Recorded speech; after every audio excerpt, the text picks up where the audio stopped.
Press के मित्रों कहा, मगर आजकल प्रेस सरकार की ज्यादा मित्र है, हमारी कम।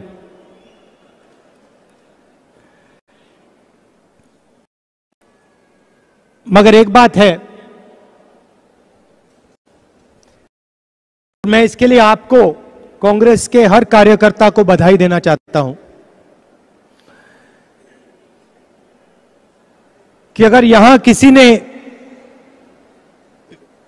बीजेपी के खिलाफ लड़ाई लड़ी है, उनके विचारधारा के खिलाफ लड़ाई लड़ी है, इश्यूज की लड़ाई लड़ी है, तो वो है कांग्रेस पार्टी का कार्यकर्ता।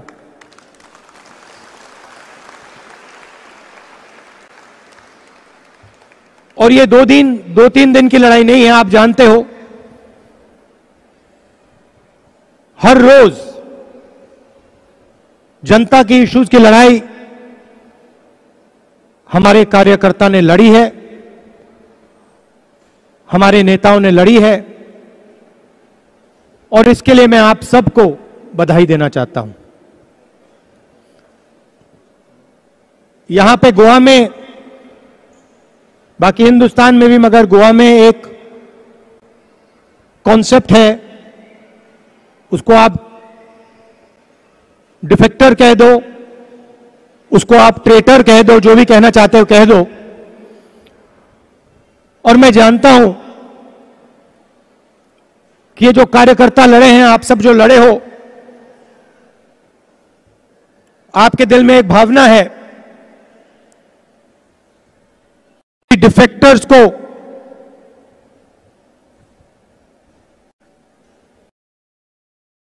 जगह नहीं दी जाए। और मैं आज आपको,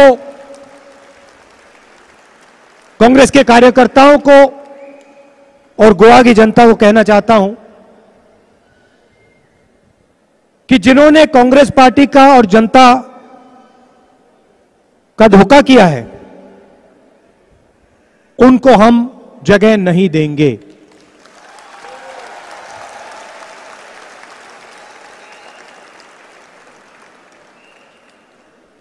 इस बार मैंने चिदंबरम जी को कहा कि जो हमारे कार्यकर्ताओं के दिल में है, उसके बेसिस पे कांग्रेस पार्टी को काम करना चाहिए। और जो गोवा की जनता के दिल में मुद्दे हैं, इश्यूज हैं, उनके लिए कांग्रेस पार्टी को लड़ना चाहिए।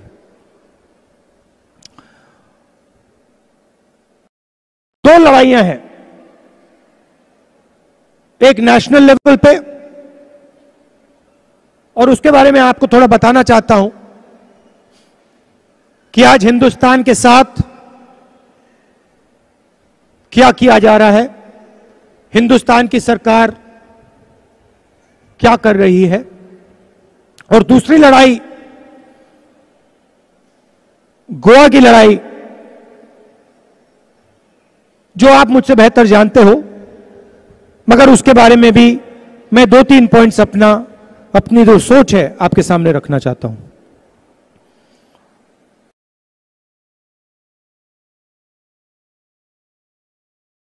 So I will switch between Hindi and English. I've been told that I should speak both Hindi and English. So I will start with what is going on at the national level and how the idea of India, which is also the idea of Goa, is being attacked. Who is benefiting and who is losing out?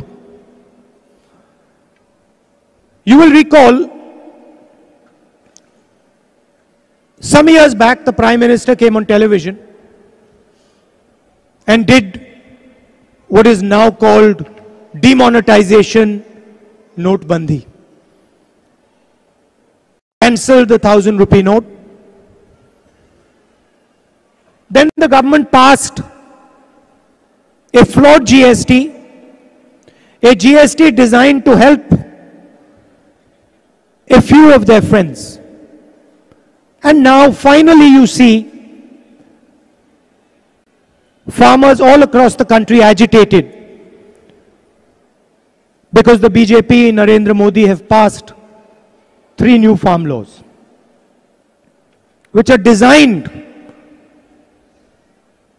to crush the farmers of this country. These are not random events. There is a systematic plan in operation. And the plan is to attack the unorganized sector, to attack small and medium businesses, to attack small traders, to attack labor, and to attack farmers. To take from them and give to the richest, most powerful in the land. And I am not saying to give to hundreds or thousands of people. I am saying that the government of India is handing this country over a few limited business people. Wherever you look, and it doesn't matter which sector you look, you will find the same 5 or 6 names. Look at the ports, look at coal, look at airports, look at agriculture, look at retail, look at telecom. You will find these same 5 or 6 people in sector after sector after sector after sector. What people have to realize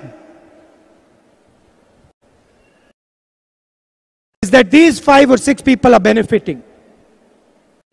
And millions and millions and millions of people's lives are being destroyed. Systematically destroyed. GST is designed to harm small and medium business. Farm laws are designed to destroy the lives of small traders and farmers. That is what is unfolding in this country. I said in the beginning that the media is a friend of the government in Delhi. It is a fact. The media portrays a distorted reality of this country. The media does not raise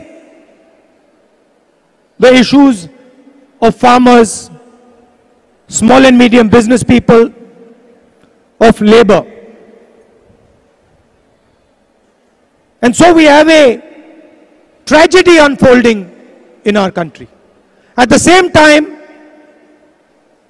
the Chinese enter our country, take thousands of kilometers of our land, land almost the size of Delhi has been occupied by them.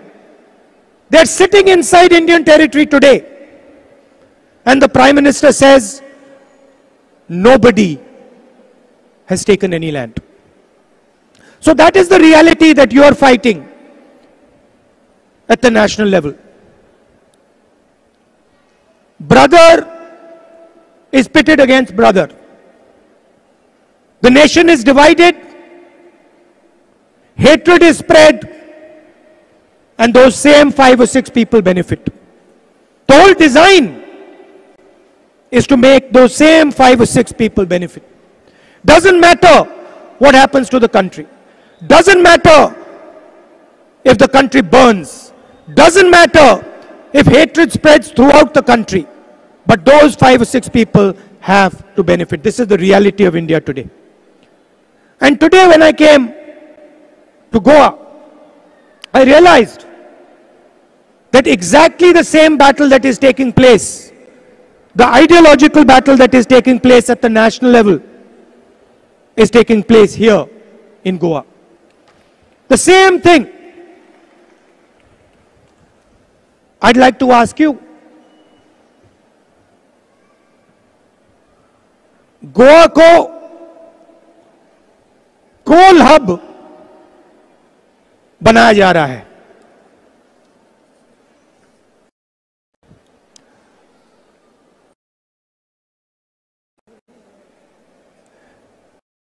Well, they've just given me a piece of paper that says the media in Goa is more balanced than the national media.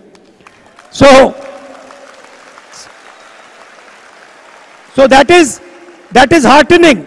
That makes me happy that you are doing the job that you're supposed to do. We don't expect unfairness from you. We expect fairness from you. And if you're being fair, we are proud of you because you are doing your duty, your job. So I would like to thank the journalists who are being neutral and who are being fair. That is not the case, unfortunately, at the national level. But Goa को कोल hub बनाया जा रहा है. आज मैं fisherman से मिला, मछुआरों से मिला, और उन्होंने मुझे बताया कि रेलवे लाइन को डबल किया जा रहा है, कोल का इंपोर्ट बढ़ता जा रहा है और गोवा को कोल हब में बदला जा रहा है. उसके बाद माइनिंग अफेक्टेड लोग आए, उन्होंने बताया माइंस को बंद किया गया, लाखों लोगों को नुकसान हुआ, और उन्होंने कहा कि माइंस उसी व्यक्ति को दी जाएंगी कि दिल्ली उसी एक व्यक्ति को गोवा की माइंस पकड़ा देगा. तो मैं आपसे पूछना चाहता हूं, ये जो गोवा को दुनिया की सुंदर जगह को ये कोल हब जो बनाया जा रहा है, किसके लिए बनाया जा रहा है? किसका फायदा होगा इससे? क्या गोवा की जनता का फायदा होगा? क्या किसका फायदा होगा बताइए. हां, तो देखिए, एयरपोर्ट्स भी अदानी, पोर्ट्स भी अदानी, गोवा की माइनिंग भी अदानी, डबलिंग ऑफ रेलवे भी अदानी, कोल हब भी अदानी. तो गोवा की जनता को क्या मिलेगा? आपके लिए क्या हो रहा है, यह आप मुझे समझा दीजिए.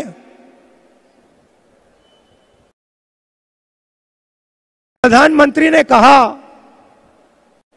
कि अच्छे दिन आएंगे. उन्होंने आपसे यह नहीं बताया कि किसके अच्छे दिन आएंगे. यह बात आपको नहीं बताई उन्होंने. वो आपने गलती कर दी, आपने पूछा नहीं भैया आप किसकी बात कर रहे हो. अगर आप उस टाइम पूछ लेते भैया किसकी बात कर रहे हो, कहते अदानी अंबानी की. देश की बात तो मैं कर ही नहीं रहा हूं. यह गोवा की रियलिटी है.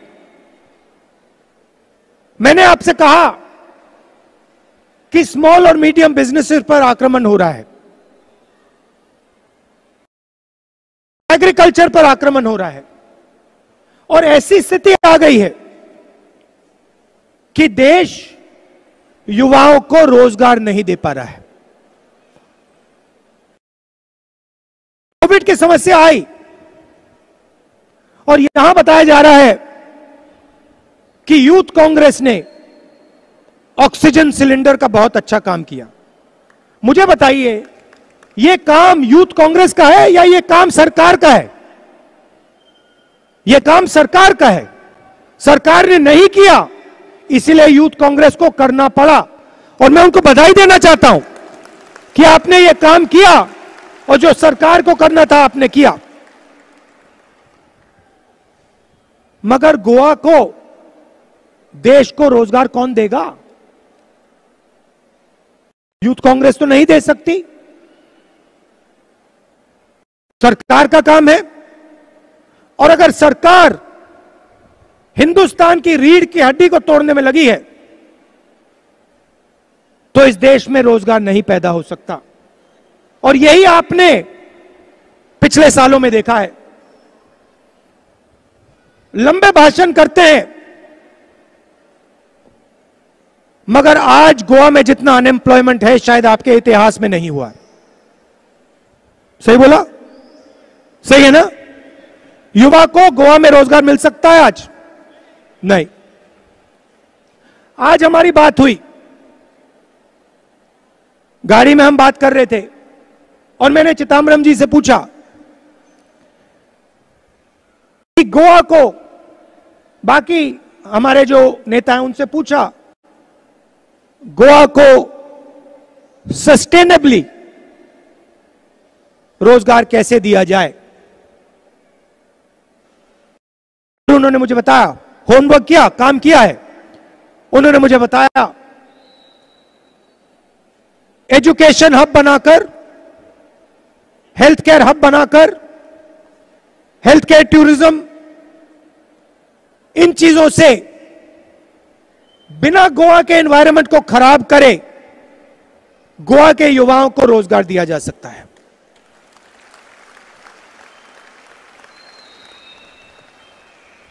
और आपने हमारा काम देखा होगा, हमारी सरकार थी, हम नफरत नहीं फैलाते थे, प्यार से जोड़कर हम काम करते थे। मनरेगा हमने दिया, ऐतिहासिक काम किया। और नरेंद्र मोदी जी ने पार्लियामेंट में कहा कि मनरेगा से बेकार योजना हिंदुस्तान में नहीं है। उन्होंने कहा, उनके शब्द। और फिर उसी मनरेगा को कोविड के समय उन्होंने उसका प्रयोग किया।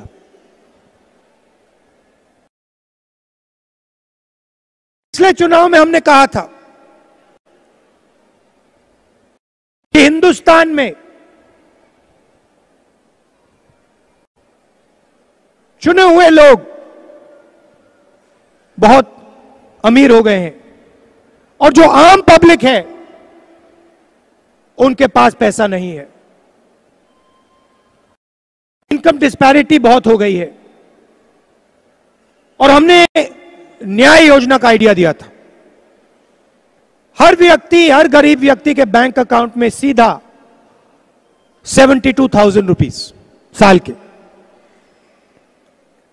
और उन्होंने मजाक उड़ाया, उन्होंने कहा कि नहीं, उन्होंने कहा कि नहीं, न्याय योजना नहीं की जा सकती। तो हमारी कोशिश होगी कि अगर हमारी सरकार गोवा में आए तो हम न्याय योजना जैसा कॉन्सेप्ट गोवा की जनता को भी दिलवाएं। हमारा फोकस रोजगार पे होगा, हेल्थ केयर पे, एजुकेशन पे और टूरिज्म पे होगा। और हम एक बार फिर गोवा को जोड़कर एक साथ सबको लेकर हम आपको प्रगति के रास्ते पे ले जाएंगे। आखिरी बात मैं आपको कहना चाहता हूं, और मैंने आज फिशरमैन से भी ये बात कही, चाहे कुछ भी हो जाए, गोवा जैसी सुंदर जगह को हम कोल हब नहीं बनने देंगे। और ये जो इन्होंने 3 लीनियर प्रोजेक्ट्स चालू कर रखे हैं, हम इनको नहीं होने देंगे। ये बात आप याद रखिए। माइनिंग अफेक्टेड जो फैमिलीज थी, उनसे मैं मिला और हमने उनको आश्वासन दिया है कि लीगल तरीके से हम माइनिंग को फिर से शुरू करने की कोशिश करेंगे। In the end, this is a political fight, but this is also a ideological fight. As Girish said, the culture of Goa, the way of life of Goa is also the culture of India and the way of life of India. We are not just fighting an election here. We are fighting a fight about defining what Goa is going to become. How Goa is going to treat itself and how Goa is going to treat the rest of the world. And I want Goa to show the rest of India that Goa can stand together, maintain and protect its wonderful culture, maintain and protect its wonderful environment, and still move forward with vigor and dynamism. So this battle is not just a political battle. This battle is a battle of ideas, and it is a battle of the imagination of Goa. How are you seeing your future? Are you seeing a future